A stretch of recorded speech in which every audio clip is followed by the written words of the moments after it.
In Unfair, you manage daily events,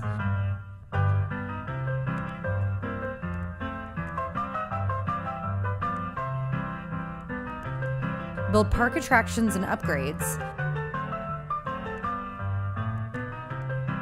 collect revenue generated by guests and staff, and clean up your fairground for the next day.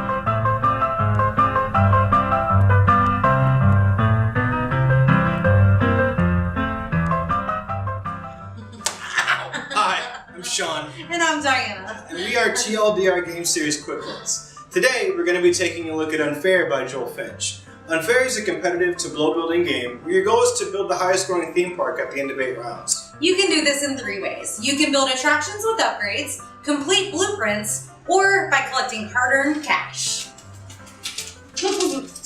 One of the great things about Unfair is the ability to mix and match themes in your park. So I can build the ultimate gangster, ninja, pirate roller coaster. Yeah, I really like the pirate theme in this game. And why is that? Because you like the booty? I like the booty. But seriously, what do you like about Unfair? The game changers. These cards are essentially just variants of the game. My personal favorites are Advanced Planning, which adds a drafting element to the beginning of the game, and World Peace, which will remove the take that aspect.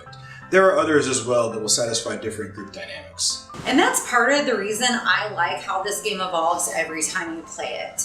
No 2 games are exactly alike in gameplay or outcome. I've played this game many times, and every game I've had to strategize in a different way. For example, last time we played, Sean had an attraction that gave him 4 coins for every pirate theme in all parks in the game. So I had to strategize about what themes to build in my park, just so he wouldn't collect on my attractions. Another element that can alter the way you play the game are the blueprint cards. These are kept secret from your opponents and have requirements that must be met.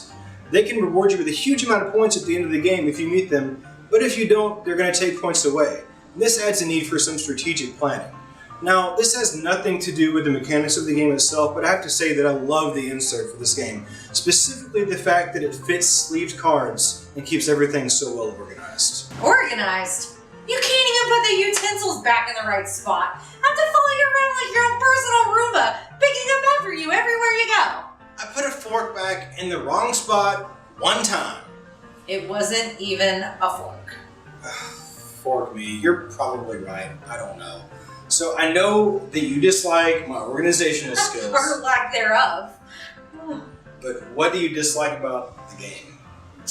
Well, I really don't like the fact that you're limited to only 5 attractions in your park, including your super attraction. There are cards that allow you to expand the number of guests allowed in your park, but none that allow you to expand the number of attractions in your park. I'd really like to see the option to expand the park in this manner, so hopefully we'll see that in an expansion. The game just doesn't work well for me to 5 players. There's just too much downtime in between each turn, which makes the game feel like it lasts too long. And the already limited player interactions feel even more scarce and give a sense of isolation in between each turn. It's actually not a bad thing for me. I like to watch and see what everyone else is going to do on their turn, just so I'm not overwhelmed with what I'm going to do when my turn comes.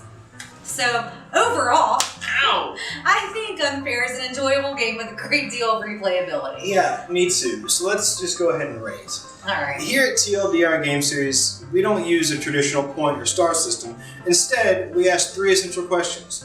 Would you recommend the game? Would you play it again? And would you buy it? So, Diana, would you recommend Unfair? Yes. Me too. Would you play it again? Oh, absolutely. Me too. And finally, would you buy it?